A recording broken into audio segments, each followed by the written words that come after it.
Hey guys and girls, how's it going? I hope you guys had a great week. So we are back today with another podcast style review discussion, and today we're going to actually talk about E3 2021 as a whole. So technically all of the conferences have kind of aired now, so we're going to just generally give our thoughts and impressions on what we saw, what was revealed, what we thought, some games we're interested in, and just our general thoughts on things.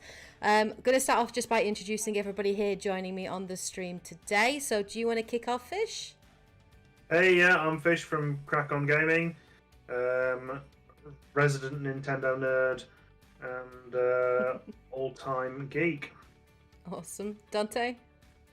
I'm that guy from that time.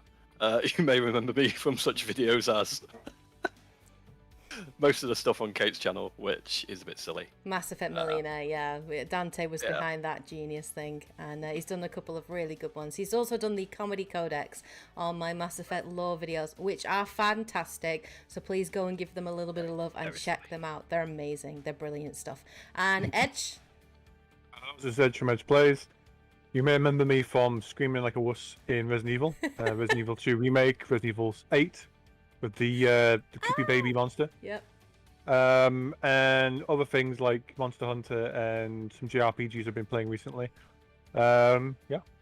I literally, I have I keep hearing tales of this creepy baby monster, and I have no idea what I'm letting myself in for. Really bad. You will enjoy it, I think. You need to, when you've done it, watch my reaction, because sweet Jesus, I have nightmares. Yeah, I have kind of a meme for Edge now, because when I was watching his live streams, he just constantly get no, no, no, no, no, no, no, like the whole way through. So no. So it's kind of my meme. I love it. I love it. Every time he does it. Replacing the cat meme now. Yeah. Every time he does it, I'm just giggling my head off. I love it. Enjoying his pain as always. No. The main meme is him not taking that extra step forward to trigger the event that he knows is coming. Like they're turning around at that wardrobe. I'm like, no, I'm not turning around, because I just don't turn around. I'm fine. Edge, the story's that way. Go forward. No, to the story. You can't make me. I refuse to do what the developer wants me to do. I shall find my own way through this story. Look at the texture on that wallpaper. Isn't that texture wonderful? Yes. Let's just admire the texture on this flooring before we proceed. I completed the game now, guys, so I guess this is it. Can't for good time, and that's it. You did do a really good job with Resident Evil 8. I did really enjoy it, guys. If you haven't checked it out, go and jump across on his YouTube channel. They're all up on there. So if you're a big fan of horror, and particularly Resident Evil, go and check them out. I'll put the description for all of these awesome people in the description below with the links to their channels. So please go check them out. Subscribe, show them a little bit of love, okay? And hopefully they'll stay and do regular podcasts with me, which would be really nice. So we're here today, guys, to talk about E3 2021. So obviously E3 this year, it's kind of a big deal, because obviously last year we didn't get an E3. It was pretty much a flop. Obviously there are reasons for that, with the pandemic and everything. It didn't really happen. This year, obviously, they decided to make E3 a purely digital event. So all of the major conferences that would have been on stage with the very cringeworthy audience that are clapping and booing and doing everything on time and on point, it wasn't there. It was just purely done digitally. I will say, no one, the two companies who've been doing it digitally for quite some time now, being Nintendo and Devolver Digital, have the two best shows. Yes, so. Which isn't surprising at all. But I liked the whole digital format. I will say as well, this year was nice because the streams were actually UK friendly times. They weren't being aired at like 1 o'clock or 2 o'clock in the morning and just utterly killing me by sort of live streaming and watching them. So I did like the fact that they were at more, should we say, nicer times, more sociable times than normal. It was interesting this year. I thought this year it was just kind of steady away for me. There were obviously a lot of games that we were expecting to see that were on there. For me, it was just very safe. There wasn't enough wow factor. There wasn't that hype that we've had in previous years at E3, and there just wasn't enough shown that was like completely fresh, completely new, completely out of left field. There was only one game for me that kind of created that excitement for me and that feeling, which was Marvel's Guardians of the Galaxy, which was the first game showcased on Square Enix's live stream. Now, obviously we all know the complete and utter crash burn disaster that was Marvel Avengers. So when this was first revealed, myself and my chat and a lot of people were like, oh god, have they completely destroyed Marvel again? So we were very, very hesitant. But as they actually showed a really good segment with the trailer, and they also showed a really good gameplay segment as well, which was about sort of 10-minute worth of gameplay, and it was actually like a demo where they were actually playing it out, right? This wasn't a very cleanly cut demo like other people have done. So that's one of the biggest criticisms I have of E3 this year, is there was just a lot of cinematic trailers, especially Microsoft were guilty for that. Ubisoft were massively guilty for that too. But I thought like that was one of the occasions where we actually got to see some very definite gameplay, with the development team obviously talking over it and narrating over it to give you a sense of what the game is. And as I heard more about it, the more excited I got. Now, I'm not going crazy hype because I'm not getting on that hype train, because I'm cautiously optimistic, particularly when it comes to Marvel and Square Enix's track record with Marvel. I got burned with Marvel Avengers and I refuse to get burned again. But what I did here did look good. It's a single player campaign, which I'm down for. I actually prefer that. It's not games as a service, loot grind, looter, melee, whatever that it was in Marvel Avengers, so that's good. Also, you are going to have AI companions, but you actually get to give like instructions to them in combat. It's got elements of Mass Effect to a degree in that you can like tell them to use particular abilities in combat and chain them together. There's even some dialogue options where you can choose particular choices, and it even had like degree of like Telltale series where I think there was one bit where he chucked Groot People across. will remember that. Yeah, he chucked him across like this bridge. I was like, Groot will remember that you throw it through him. So I don't think it's going to be to the degree that Mass Effect is, in that you make choices that change the narrative. I don't think it's going to be that. I think it is going to be a very linear story, but those choices that you make maybe add flavor. But what I loved about it was the writing. The writing was really smart. The banter between the Guardians was fab. I don't have a problem. I know some people on Twitter are going crazy about how Star-Lord looks and the fact he doesn't resemble Chris Pratt. I don't have an issue with that, because to be fair, he's going to be wearing his mask for a fair amount of the time. People, do they not realise how expensive it is to pay some actors for their likeness? It's based on the comics as well. Yeah. It's actually based on the comics. So when you look at the characters and you look at Gamora and you look at Drax and you look at them all, they're all based on the comics. So they actually look pretty good. Like based on what the comics are, and the music was so good, like everything you'd want in a Guardians of the Galaxy game, like the banter, the humor, the music. It's 80s, that's my era. Like the music was super good. I'm gonna hold off judgment though because of the combat. I want to see more of the combat, and I hope it is better than, because Marvel Avengers didn't feel weighty for me. It was too light. It's like Thor's hammer was like made out of foil. Like it was like chung chung chung chung chung chung. Like it didn't feel real. It didn't sound real. Ting ting ting ting. It didn't sound real at all. So I'm hoping. It seemed fun, but obviously we'll have to wait. But that's probably the one I'm most kind of cautiously excited for, and that's obviously coming out. I think it's coming out in October, 26th of October. So I wasn't expecting that. For that, when I saw it, I'm like, that's going to be 2022, and it's actually coming out this year. So I'm quite surprised by that they've kept that hidden a little bit. And the other one I'm super hyped for is Plague Tale Requiem. I'm so excited about that. That was announced at Xbox Bethesda's showcase. Do you guys know much about the Plague Tale series? Did you ever pick up the first one?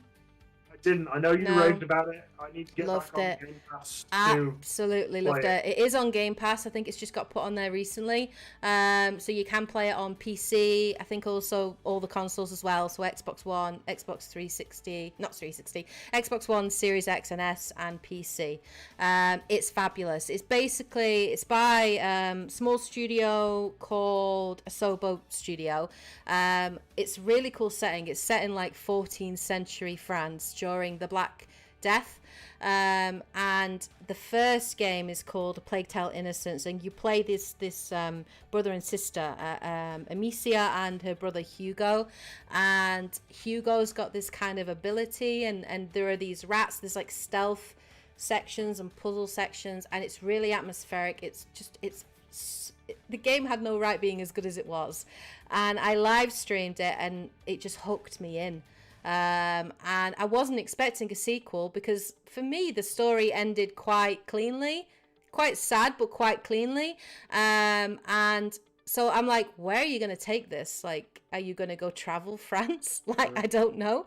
But it is set after it. It is a direct sequel after Plague Tale Innocence. But I really, really enjoyed it. Some of the segments in that was so good. And you can use the rats against them. So when there's shadow, the rats will come near you, so you have to use light to kind of keep them off of you. So there's a lot of puzzle solving elements of like knocking out certain lanterns and setting fire to certain things, and like you can turn the rats on enemies because you're a kid, so you don't really have the physical strength to be able to take them down. So there's that sort of stealth, tactical puzzle solving element to it that was really refreshing, and I really enjoyed it. So I highly recommend Plague Tale Innocence, and I'm super hyped for Plague Tale Requiem, which is coming out in 2022. So those were the two main games really that stood out for me, but the rest of them was stuff I already knew about, and so I'm like, well, that's cool, I'm looking forward to it. But those were the two that were memorable, I guess, those moments for me at E3. What did you think of E3, Fish? Surprisingly, there was a lot of things this E3 that did actually surprise me, most of which were from Devolver. That, again, funny enough, that shouldn't surprise me because they always bring their A game. Whether or not they're taking the piss or not, some of their games, like their mobile-only game they're bringing out, which very clearly they weren't even shameful about their tumble time being a cash-in on the whole, hey, look, we can do mobile games too. It's like, yeah, we get it. It's getting ridiculous now. Yeah, it is. But, it was enough to make me go, you know what, I'll download it, play it. That sounds like it could be a bit of a laugh. They're having a pop at this, physical only, as opposed to digital only, with their game which is coming out, which is going to be only available at a limited amount through, I forget what the studio's called. Taking the mick out of Super Rare, were they? Yeah, just generally that whole kind of audience that's coming. And I can't criticize. I've bought one or two limited run games as the time has gone on. Yeah, Nintendo's been guilty for that with a few of their releases, like Mario All Stars and stuff like that was a limited time and stuff like that. Yeah, so but at least it comes out physically. But then. Yeah, I mean, the big ones from Devolver that I really have to call out that really caught my eye. First of all was Wizard with a Gun. That just looks beautiful from an animation style. And frankly, I can't wait to play that with you guys. As a multiplayer game, Wizard with a Gun looks so much fun. It looks fresh, it looks interesting. It's got that beautiful isometric thing, and it reminded me an awful lot of Bastion when I was looking at the footage. So I'm really looking forward to that. The other Devolver things that caught my eye, Trek to Yomi. I like a really nice art style game, and it looked like a beautiful style samurai 2D side-scrolling game. I'm very enthusiastic for when that comes out. And the other Devolver one that really caught me was Phantom Abyss. Now, obviously, last year, Devolver's big thing that came out was Fall Guys. Yeah, it was buggy as hell with online hackers, but the core concept of the game and the gameplay itself worked. It was fun. It was enjoyable. So for Phantom Abyss being an Indiana Jones style first person, hey, here's a temple, run through it, avoid the traps, get from one side of the temple to the next. but while you're doing it, you're seeing all the ghosts of people who've tried and failed to get through this temple at the same time. That's cool. So you also, you might choose to follow one of them because you think, all right, he's going to go through this trap and he's going to go through successfully, but he might get killed by the next trap. So you've got to be careful which ghosts you're following. That looks absolutely great. So Devolver smashed it out of the park once again for me. There's a lot in their category, and sadly I've actually been burned by Devolver as well before. Last year Carrion was up there on that list of, hey, this looks really interesting, this looks great, I can't wait to play this. And sadly for me, Carrion was it was a nice idea, it looked wonderful, but it was far too short, and for the amount of money they wanted for that game, it was not worth it in any way, shape, or form. It was a nice idea, but frankly, in my opinion, it was a rip-off. So the fact that I played it on Game Pass made it worthwhile. If I'd have paid full price for that, I'd have felt cheated. Yeah. The only other thing I could really, without ranting too much longer on it, was purely the Xbox and Bethesda showcase. Some stuff in there that caught my attention quite a lot. Psychonauts 2 being the first one. I miss platformers. I like a good platformer. Psychonauts 1, for anyone who's not played it, is an amazing game. And people have been screaming for that sequel for the better part of 2 decades now. So it's great to finally see it there. I can't not hear Invader Zim, though. With Richard Horowitz doing the voice of Raz once more. It's the voice of your childhood from cartoons such as Invader Zim, Angry Beavers, and even more so for the new ones who are into Hell of a Boss, Moxie, it's the same voice actor. He gets about as Richard Horowitz, and we love him for it. But other things in the Xbox showcase, Party Animals, I enjoy a good party game. Party Animals just look like a fun little ragdoll brawler of cute animals throwing each other into furnaces, which absolutely could be a right laugh. And I think it was one called Somerville. It didn't give me much to go on. And that was one of those ones where you say about not seeing enough gameplay, but it certainly piqued my interest. Somerville looked very interesting. And the only real takeaway I got from the Microsoft thing is I have a PC capable of playing all of these games. Last year, after the announcements and E3, as you said, we didn't really have one, but after the reveals for the Xbox and the PlayStation 5, I was not excited to rush out and get a console. I could not care less. I came out of E3 this year, despite having a PC capable of playing all these, genuinely wanting to go out and go buy an Xbox straight away. It's like, there's so much on there, which made me think, I just want a console hooked up to my TV downstairs for the comfort element, because there looks to be so much. And it might not be exclusive to the console. They mentioned a couple of games that were console exclusive. But with the Game Pass and so many of these games coming day one to Game Pass, I think of the 30 games that they showed, 27 are coming to Game Pass as day one. Yeah, I mean, you can't beat that value for the game. Yeah, they've found a market, they've gone for it, and I'm not even fussed about getting a physical, because of Game Pass, I'm not even fussed about getting the full fat Xbox Series X. I'm tempted to just go out and buy a Series S right now, with everything that's coming out. I did forget one thing on that list, which was simply Back 4 Blood, but I'm sure we will all cover that in full depth when it comes out. I have very fond memories of playing Left 4 Dead with Dante specifically.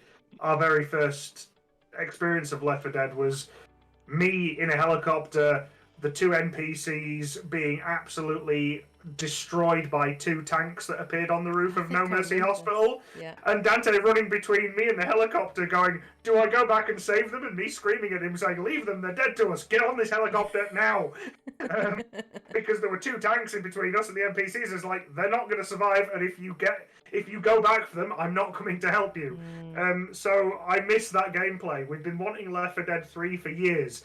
If Back 4 Blood is not just riding on the hype like so many crowdfunding things have done, Mighty Number 9, all these things where they go, oh, it's made by the people who made Mega Man, yeah, but it was absolute garbage.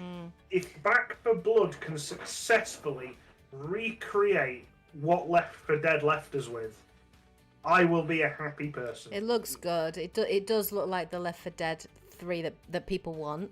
Like they've got the Humans versus Zombies gameplay as well, because we had so yeah. much. As soon as I saw much fun that, with that as well. yeah, as soon as I saw that, I'm like, oh my god, that's what I wanted, because that hadn't been announced yet. And as soon as I saw that, I was like, what the hell? I think you were still living in Japan when we had the Winter Emus, where we set up. Yeah, I think I missed that. We had 8 player, we had 4 Xboxes, Xbox 360s all land together, and we had a multiplayer Humans versus Zombies game of Left 4 Dead that was over in 20 seconds because every single one of the humans ran out of the camp and completely uncoordinated got caught by one of each of the other players, and even the people playing as the zombies were surprised to go, wait, is that over? Did we win? We coordinated that well. What exactly happened? That was pure skill, and I missed that hectic level of gameplay. So yeah, I'm looking for, and I like the fact. Well, it was supposed to be coming out in June, I think, originally, and they've pushed it to October. I think it's coming out like 2nd of October or beginning of October, and I think it's a smart move because they obviously want to spend more time on the game, and they totally should do to make sure it's right. Yeah, as well that too, but also they need to make sure the servers are right. The servers need to be good because there's been a lot of online games, Outriders, where the servers have not been on par, and that's been a huge problem. So long as they make sure the servers are good and stable if you're playing it online, I'm very much looking forward to it because I played some Left 4 Dead with you guys. I've played it with Dante a few times. I think we did play in Japan, right?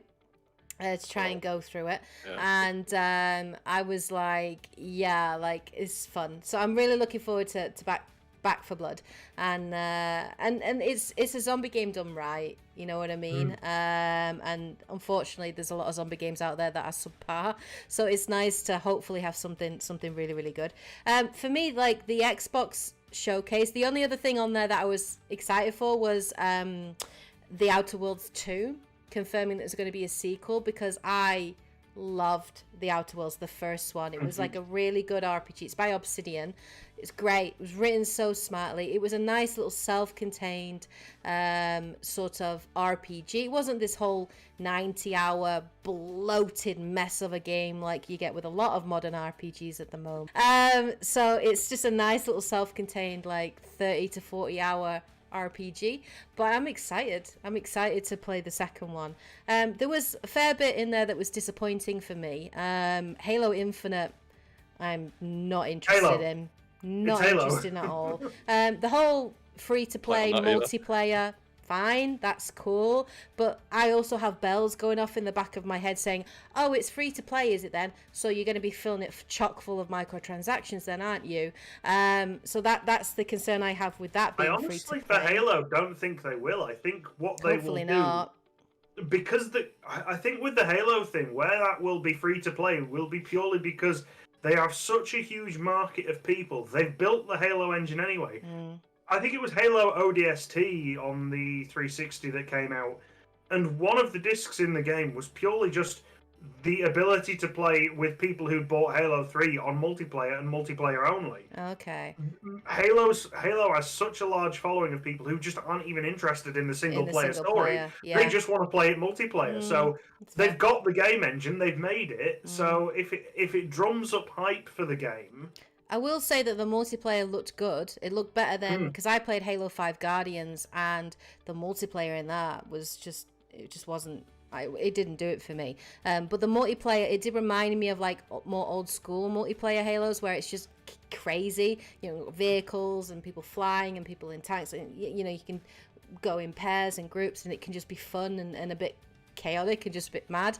So it looked fun. I will say the multiplayer, it looked good for those that are obviously really into it. But for me, again, the single player campaign, like, again, I mean, obviously there was a lot of blowback after the last gameplay segment that they showed, and they were supposed to go back and working on it, but they didn't show anything to me to make me go, oh right, this is next gen, this looks incredible, or this is new, or this is, you know, whatever. They didn't show me anything to make me go, why should I pick this one up?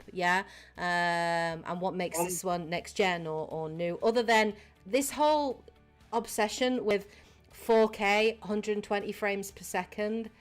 I'm not bothered. I'm not interested. The ray tracing. For me, I want them to use the hardware to do something new. So, for example, like the new Ratchet and Clank that I'm playing on PS5, that's really smart use of the hardware. And so I want to see something different. How are you using that increased power to change what you can do? You know, to really expand what you can do. And Halo, it hasn't done it. I think the other big disappointment was probably Starfield, because I know a lot of people have been wanting that for a while, and that's been in development. Yeah, that's been in development for so long. And like, I'm like, surely we're going to see some gameplay. And all we got was a really vague trailer that didn't show you anything, didn't give you a sense of anything. It was rubbish. I'm getting serious No Man's Sky flashback PTSD from Starfield. Yeah, already. I'm like, really until rubbish. I see that out, I am not interested. Yeah, you reminded me on the topic of multiplayer. I just quickly touch on. Never played Grounded. That looks fun. Yeah, I would happily play Grounded, cool. Especially with that update. That Shroom and Doom update looks fun, and also. I know we've all dabbled, but can we just briefly touch on Sea of Thieves? A Pirate's Life. That patch looks good. It does. People have complained for years that Sea of Thieves has been lacking anything that's kind of interesting in a character or story level. So to team up with Disney and Chuck Jack Sparrow and make it a Pirates of the Caribbean storyline. Yeah, I'm in. Yeah, I'm interested in that too. Because when I did see it, I was like, oh my god. I think I even mentioned in the live stream, like, Fish and Dante. Oh my god, yes, we need to do this. So it did look good. What about you, Dante, then? Should we move on? Because we're like 27 minutes into this, so let's move on to Dante. It's okay. Half of mine I've forgotten the titles for. Like, what was that other 4-player game that looked like Back 4 Blood, but vampires instead of... Redfall. Yeah, which was a cinematic trailer. Yeah. Yeah, so it was like, that's possibly going to kind of go down the same way. Yeah. Square-wise, there was a lot of sadness with most of the cool-looking things actually being mobile games. Oh god! It's like I want a Final Fantasy VII remake styley battler, and it's like, not on mobile phone. Go away. Although they mentioned that Edge. What's that game? 100 Heroes jobby. Is it Elysium? The original one was Suikoden, but the spiritual successor is called. Let me just bring up the name again because I keep mispronouncing this. Euden Chronicle. All right, yeah, that one, because I think that got mentioned a while ago, and because it was Kickstarter again or something, wasn't it? So yeah, where like going in depth with like 100 different characters, it's almost like Fire Emblem but with a much wider cast, but also done in that Octopath Traveler kind of style. So that's been interesting. The other ones that just kind of that haven't been mentioned that pinged on the radar was, of course, the Mario and Rabbids again with Sparks of Hope. If no one's watched the other video, I'll say again, it's brilliant XCOM style turn-based tactics, genius, and I love the cinematic that they did, because if the rumored Mario movie comes out looking that lush, that would be amazing. Yeah, the animations and it was stupid. Even like the reflections, just like the little smiles on the faces and that. It's like, this is genius. It's like, yeah, make this. And the team behind it, they know how to make fun out of it. They're going full on parody with all the Rabbids and Mario Galaxy, and poor Rosalina and the Lumas and all that. I loved Rosalina. I proper laughed out loud at that moment. She slides off the chair. Can't be bothered. Whatever. Is she really like that in the games, Rosalina? Because I haven't played Mario Galaxy. Is that just a rabbit thing? Gonna have to sort you out. Yeah. But no, that's definitely her. I think she's challenging Peach Rabbit to Okay. to who's the snootiest. But it's that's gonna be a laugh. That one will be funny. And even though I'm behind on them ever since like the Phoenix Wright trilogy, I haven't gone much further past that. But there's another Ace Attorney game coming out now, set in the past of like Phoenix's great grandfather or something like that, and a Sherlock's Home rip-off. And yeah, it's going to be more of the same fun with some extra twists and mechanics. But like you mentioned while we were watching it, it's like, oh, it's not all voice acted still. Yeah. It's always been text, because there is a lot of text to go through in those games. Yeah. But it still looks like it might be worth a look. Cool. But yeah, I'll pass on for time. All right, Edge. What did you think of E3? Well, Oh dear. well. Okay. No, there was from what we'd seen so far. Obviously, I'm intrigued by Diablo 2 remake. Or Yeah, remaster. me too. I haven't played it. I'd be totally game for playing that. 8-player co-op. That seems like a lot of fun, especially because the last time I played something like that was like Gauntlet.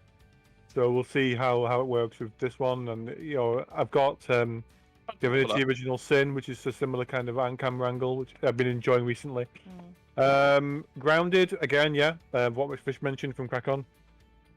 I haven't played it, but I'm intrigued by it. I like the idea of having that co-op. I like the idea that you can build like a little settlement, so some of you could be working on defenses while the other could be crowd gathering materials and so forth. That Suikoden spiritual successor game that Dante mentioned, I'm all in for that. That's one of my top 3 for probably moments of E3. I saw that last year mentioned, I think, on the beginning of this year. I'm like, yeah, that's me. Sold. Buy that game and play it. Another thing that I was kind of intrigued by was the new Forza, and the only reason why I'm interested in that at the moment is with thanks to going on PC and getting the games passed thanks to your recommendations. I've been playing the Forza 4 Horizon on the Game Pass recently. Put about 30 hours into it at the moment with my wife, and we're loving it. Never really played many racing games before, but yeah, if it's the same as if it's even remotely the same as there's a new one coming out, then we'll be probably giving that a try at some point. Yeah, it sounded cool. I like the Mexico setting and the whole open world side of it. And there was the introduction of the fun, crazy driving games, like reminded me a bit of Mario Kart, like that kind of. Grand Theft Auto 5 is a similar thing where they've got like mod support where people can make their own content. Okay. And I think that's very similar if you can make your own maps, do like your own little mini games and bits and pieces. It's fun. Like it's an open world normally, and you drive to different events and stuff. So as an open world mechanic game, you might think that's kind of weird. It's really good fun, especially because if you don't play many driving games, it has a rewind mechanic. Right. So as you're driving, if you mess up on a corner, and then you hit into a tree, you can, as long as you're single player, you can rewind it a little bit. So then you can kind of retake that corner again and learn. That's you cool. get better. Yeah. Yeah. It sort of means that it gives you plenty of opportunity to develop your driving style and get better at it. Me and my wife, we both have different cars that we prefer to use, and we both have very different driving styles. Which I like to drift a little bit, where she just likes to go just dead on full fast speed. But yeah, it's so far. I mean, I might do some recording of it and show some of that. Yeah, definitely be game for checking it out. Redfall with the vampires, they're kind of like almost like a vampire version of Left 4 Dead. I thought I need to see some gameplay. I need to see, the mechanics of how you would play it before making a judgment on it. But again, vampires are kind of becoming like the new zombie game at the moment. With a lot of zombies. Very odd, isn't it? Yeah, vampires not the in thing. I liked the character designs, and like they all had different abilities as well. I kind of like that. I thought it was class Marvel's running face. race for a second. I was like, wait, what these? Oh, it's not them. Yeah. What else did I notice that was interesting? I wasn't in particular really impressed with the amount of mobile support for the Final Fantasy games. The Square I was like, Enix. Yeah. you they're know getting what? into I that mean, how market, many aren't times they? have you re-released Exclusive as them? well. Mm, I mean, the mobile market is growing bigger, so obviously they want a bit of that pie. mm. It's understandable. Looking on my list, this is the one that there's a lot of you already know what I want to talk about, don't Out you? with it, boy. Out with it. Go. Final Fantasy Origins, with the talk of the C word, repeatedly. Now I have watched a gameplay of someone playing the demo For for the about C an word, hour. he means chaos, not the other C word. Chaos. Yeah, Chaos is what chaos. he's talking about. Or like, cookies. Who knows? Cookies. But whoever made that trailer deserves to get a Sharp. slap on the head because Jesus. I mean, watching the gameplay, it's better than I would think it would be. However, at the moment they are. If anyone's got a chance to play the demo, please do so because they do have at the end a feedback thing about it. So it asks you questions on how you felt about the mechanics, gameplay, All the level design, everything. So they are taking feedback, which is kind of unique for me because I've not seen many games do that personally. The only things that I'm a bit worried about is the AI of the team parties, and also if they're like bullet sponges or like weapon damage sponges. Looking at the combat, it's not that bad, and you can customize your character's appearance, but again, it's like it's got a combination of like Devil May Cry, combination of like Dark Souls a little bit because you're running through to a dungeon, fighting monsters. It has a sphere grid kind of thing where you're leveling up your skills and like ranking up into other classes, and you can change classes on the fly in battle. So I would need to see a bit more gameplay, or if they do another demo, say in about a year's time, before the game comes out, and they've taken all that feedback on board. Oh hell yeah! I would be more than happy to have a look at it and see. I'm open to give it a chance, but the trailer did not entice at all. Yeah, I the think it character did not do any designs favors. as well, like because I think a lot of people said they look quite generic, like they're not very They do. memorable. Are the character designs? The AI is terrible as well. I watched a guy play it, no. and there was these bomb enemies that would shoot fireballs, and they would run into them and die. No. So AI is going to be one of those things. I'm like, ugh. Okay. But again, I haven't played it myself. I watched a video of it, and the person who was doing it did a really good job of showing the mechanics, giving his impressions on it. So he's inspired me to go, do you know what? I'm open to giving it a try, but I can understand also why Square Enix kind of bombed where it did, because you have to remember as well that they already announced a lot of their big stuff before E3. Yep. So, for example, like Final Fantasy XIV Endwalker, they did a whole show on it last month to showcase the reveal of the new trailer, about the new classes, about the mechanics, all that lot, in a whole hour segment or over several days. Wow. So they already revealed a lot about it for November. It comes out. Yeah. Forspoken, and they already announced it a bit earlier in a previous state of play, but I would like to have seen a bit more of that. But I get them mentioning it here.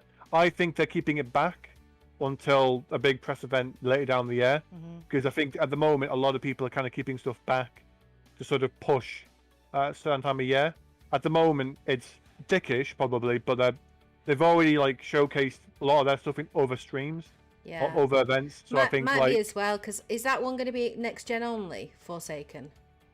I think it is PS5 only, yeah. Right, because it may well be the fact that they are holding off because there are issues right now with getting PlayStation 5s across the world, and they're obviously wanting. I know, and they're obviously wanting the largest market that they possibly can have when they release that game. So because there are so many issues, a lot of these developers that were planning to maybe release it just on those next gen consoles are going, let's wait until things actually get better in terms of. On a side note of that, I did read the other day that only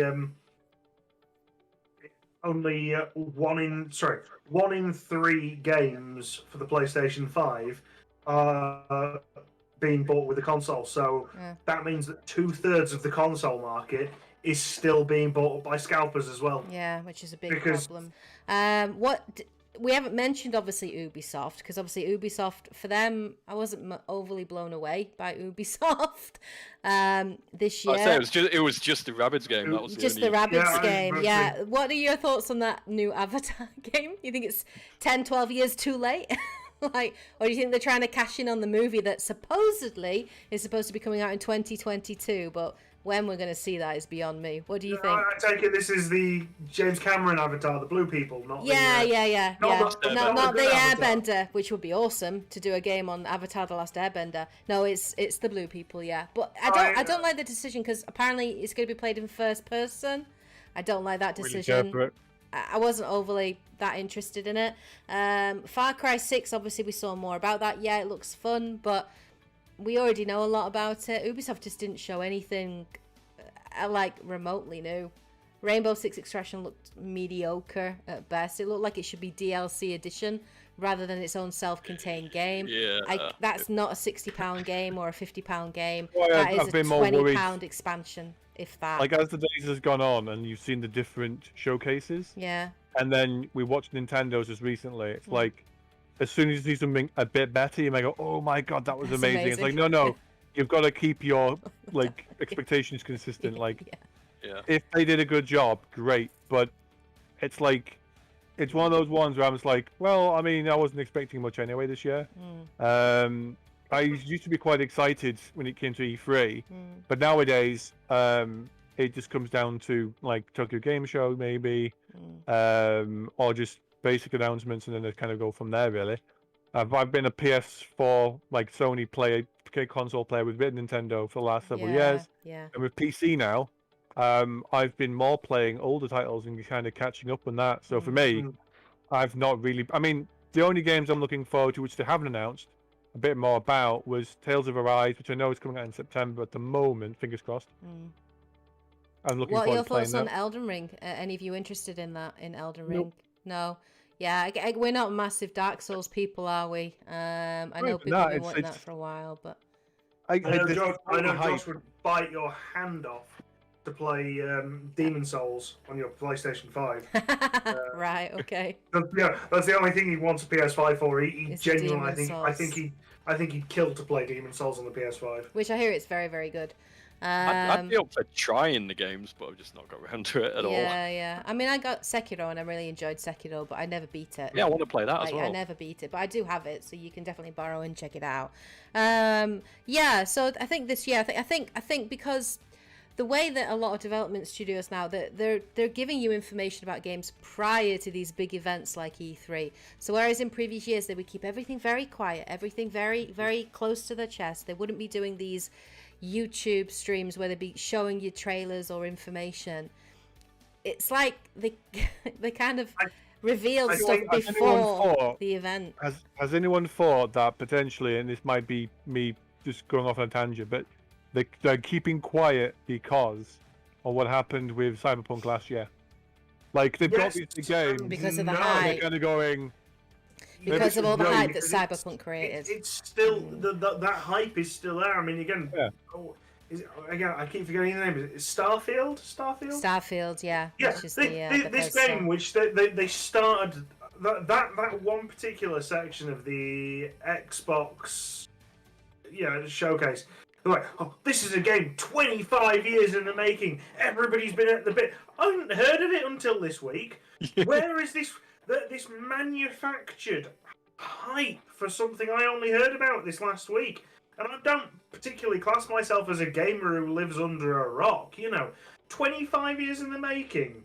Come on. I think this allows us to segue I think that's onto Todd Howard overall. That guy likes hype, and he is got one of the biggest egos in the industry.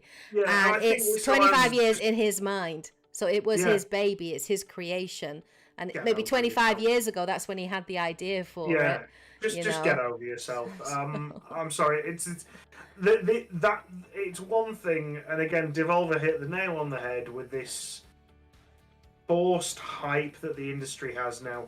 I would actually rather we hear nothing about something until it's revealed. The methods which the gaming industry has gotten into Yeah. Just it is just constant. Oh look, and this is again where we say people like Nintendo do it right. When they announce something, at the very least they show you it with some element of gameplay to it. Whereas the E3 is just for everyone else a pre-rendered cinema trailer of a game that doesn't actually tell you anything, and it is just build hype, and then it comes out and you're like, oh, so that's actually what this game is then. And one of the best things I think that could happen to the gaming industry as a whole is for them to do away with a lot of their marketing departments, because when games were still pure, before being hyped up by marketing. Before the meta. Before the meta. How did you know which games you wanted to buy? You went round to a friend's house, you played it, it was words of mouth. Games should sell themselves. A game should be good enough so that you go, hey, have you played this game? No. What is it? Give it to somebody else. And they go, oh yeah, this is a good game. That is what sold games. They didn't need the marketing. All right, you have a flashy poster and 10-second advert on TV with Wario going, I've got a game. That was literally it. Yeah. I think it's because of the volume of games now that are released. The volume of, I mean, compared to what it was, we're going into a whole. This could be a podcast in and of itself. Yeah. Absolutely. But I think it's because of the volume of games that are coming out. Development studios feel the need to compete with each other, and that's why they trying to create hype for there. And like you get certain games like like when last year when Cyberpunk was like, we're going to release this date. No, we're pushing it back this date. Now we're going to release on this date. And everyone else was scrambling around to go, shit, we don't want to release around that window because no one's going to play our game. And they changed all their own release dates. So I think it's to do with the competition. And that's what the conferences are sometimes, is they're trying to compete with each other. Every single one of those people who delayed it are kicking themselves. Yeah, right, yeah. Well, that just goes to show, you're right, this could be a completely different chat. But again, E3 is partly guilty for that, but I will actually say it's the one downside of having a purely digital E3. When you have a floor space and you have consoles set up, you have to have something for the people there to get their hands on to play. And it is the downside of a purely digital E3 going forward. I think we will feel that developers will not be accountable for what they demo. That's actually a very, very good point. Because one of the things I do really miss with it having a physical E3 was they would have like demos. They would have demos for people to play, and also they would interview developers. So they would have actual gameplay footage showing. They would ask them questions. They would interview them. I miss that. I miss having that interaction, hearing from developers, hearing from people working on the game. This is why watching Nintendo Treehouse afterwards. Because they're going to have all that, and that's what. That. And that's what I've missed this year. We haven't really had it. I've looked at the schedule for the rest of the week, and usually it would be chock full of, we're going to interview this person at this time, and this game at this time, and this game at this time, and they just haven't really had that. They've had the odd bit on like, Halo multiplayer. I think they had a segment on. They had a very short segment on Back 4 Blood as well. But, they don't have that. And I do kind of miss that. So it's nice to have E3 back. I missed it last year. It's nice to have that, just celebrating gaming and just celebrating, what's coming out and looking at things and going, okay, well, that looks cool. I'll check out more information on it. And it might put games on your radar that weren't on there before, like a lot of the indie games that you talked about, Fish. Like you had no idea, you didn't know anything about them. No. So now you go, all right, that's cool. I'm going to mark that down in my calendar, check it out. Yeah. Now you have Game Pass as well. Because you have Game Pass, you're now looking more at what Xbox is offering because you have that. I've just done a brief little research, and I'm sorry to say, guys, it looks like my PS4's getting traded in. Oh no, it's a shame. And I think one of the things I've missed is not having Sony at E3. I still think it's a mistake on Sony's part, and I think it is a mistake because for me, Sony needs to start to learn to play with others. Yeah, and they do. And I think cross-play obviously is one definite case in point, but I think as well for me, Sony last generation had the best exclusives. They did. They had a really good roster of fabulous first-party exclusives and brand new IPs, and that's one of the things I still think Microsoft get wrong. It's one of the things I still think they get wrong. They rely too heavily on existing IPs like Gears of War, like Halo, like Forza. Every time, every year. Yeah, it's like the new FIFA game, you know, every year they kind bought of Bethesda. thing. Hey, yeah, and now they bought Bethesda, and Bethesda do the same thing. They're still trying to sell. That's the one thing I did laugh at with the Bethesda thing. I was going, hey, Fallout look, if you want to 76. play Skyrim on Xbox Game Pass, what? You mean that game that's 10 years old? Yeah, and then Fallout 76. So they still have, you know, they've bought all these studios, but we haven't seen any brand new IPs yet. We've still not seen anything. And I still think Sony are better in that. I think the quality of the games that come out are better.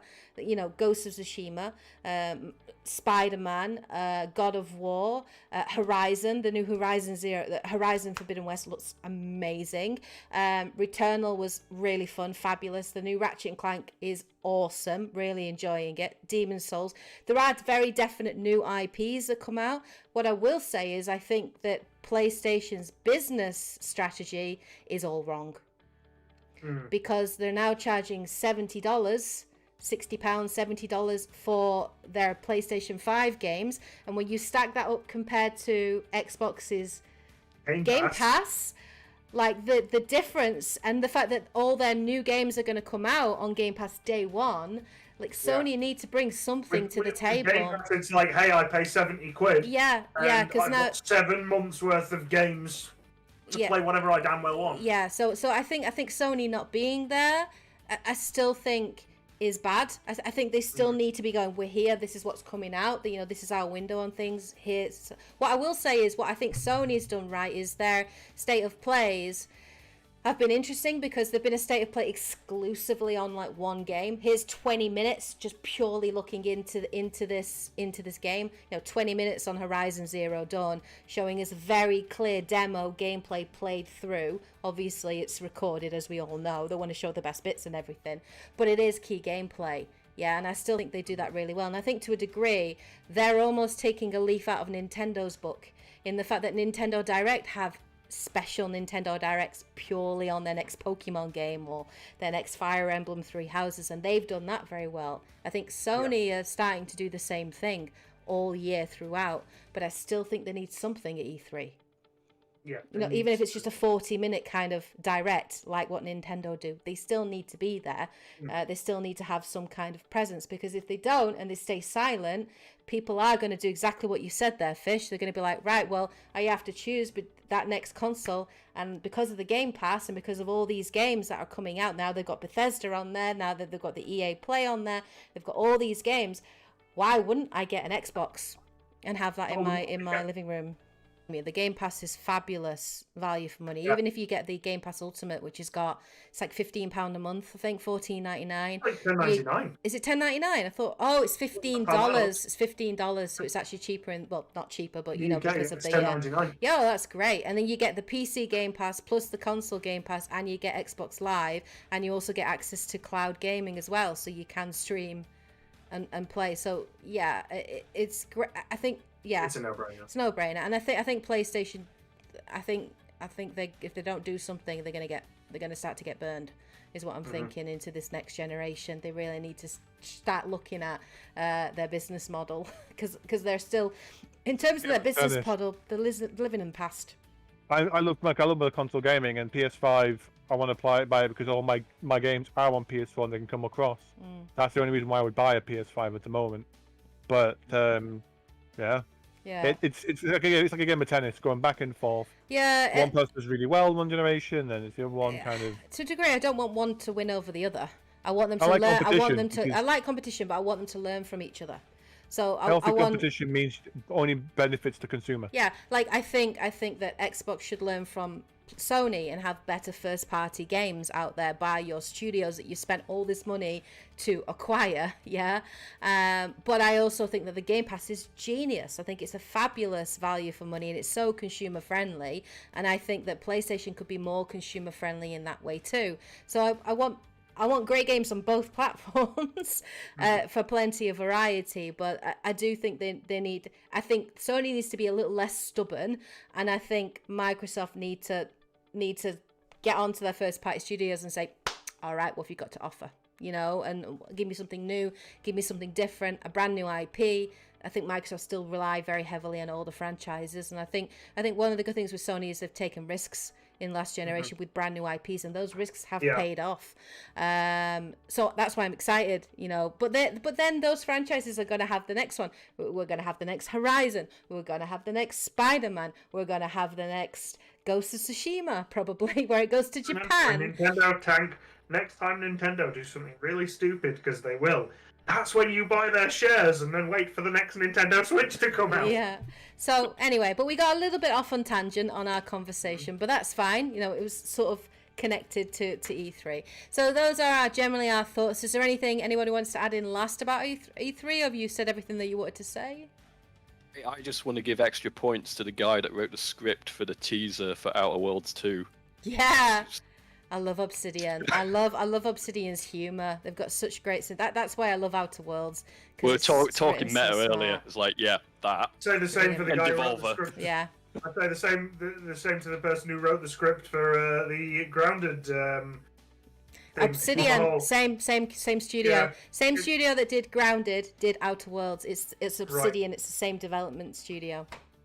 You see, they've got an arachnophobia mode in Grounded, so you can if you're terrified of spiders, it makes them look less like spiders and more like blobs. You should have seen me fight that monster last night in Monster Hunter Rise. I'm just saying, it was a giant spider. Did not like it at all. By the way, guys, if you want to see her reaction, I've got it in the video. Yeah, he's recorded it, so it'll be on his channel later. I need to do some catching up. So if there's a giant spider in Monster Hunter, yeah, let's get that call. Oh, we'll have to do that then. So, okay then. So those are generally our thoughts on E3 2021. Hope you guys enjoyed this conversation. I know it was a pretty lengthy conversation. It went on a little bit, but that's what these are all about. It's just free form for us to get our thoughts out over there.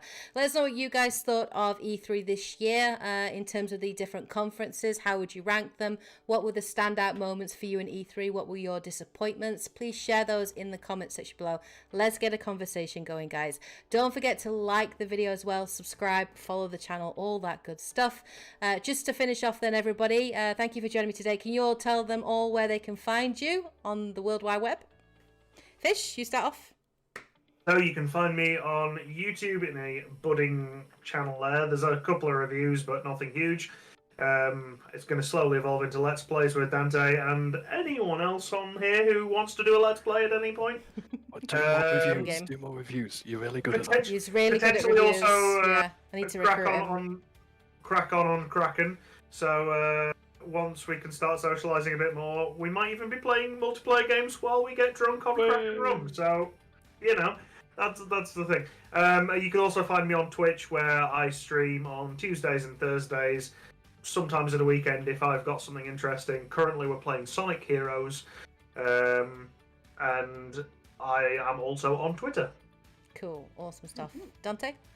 I'm on Twitter as N7Dante GG, and that any content I make, mostly the daft stuff, will end up on Kate's channel anyway. And then when I'm involved in co-op plays, that will be on Edge Plays channel or Kraken Gaming channel. So I'm about there. Awesome. I'm the ultimate cameo. You put yourself about a bit, you slut. Oh, I don't know what you're saying. Edge? Yeah, I have a YouTube channel called Edge Plays. On there, there's a lot of streaming stuff at the moment where I've done a lot of horror games, like the Resident Evil games, going from 2 remake up to Resident Evil 8. A couple of JRPGs on there. Monster Hunter has been on there a little bit more recently again when the channel was first created, about just under a year ago. Still finding my feet when it comes to streaming and doing PC editing, because I've not had a PC for a while. So forgive me if you have any problems with my audio. But other than that, yeah, I do have a Twitch channel, but I haven't used it much recently. I don't have Twitter, but you'll find me on YouTube for definite. Coolies. I'll put the links to in the description below, guys. So make sure you do jump across to their YouTube, Twitch, Twitter. Make sure you follow them, show your support over there. Check out their content, guys, and please send them some feedback. Let them know what you think of their content, and like the videos. That's really important, especially because YouTube algorithms are evil. Budding channel. Happy to take suggestions. Let me know what you want. Yeah, that's what I like to do. Do that with me too. I want that too. If you want me to troll Kate repeatedly in streams, pick games where I can do that, because she loves me trolling her. Love is not the exact word I would use, but yes, Loathe. that's fine. Loathe is the word that we probably Loathe would is the suggest. word. Begins with an Yeah, L. yeah, begins with an one. L. All right then, guys. So thank you so much for tuning in and sticking with us. If you stuck with us for this full video, which is just over an hour, God. well done and thank you for sticking around. But yeah, hope you guys have a great day, great afternoon, great evening, wherever you are in the world. Take care, everybody, and as always, happy gaming. Bye, guys. Bye. Bye.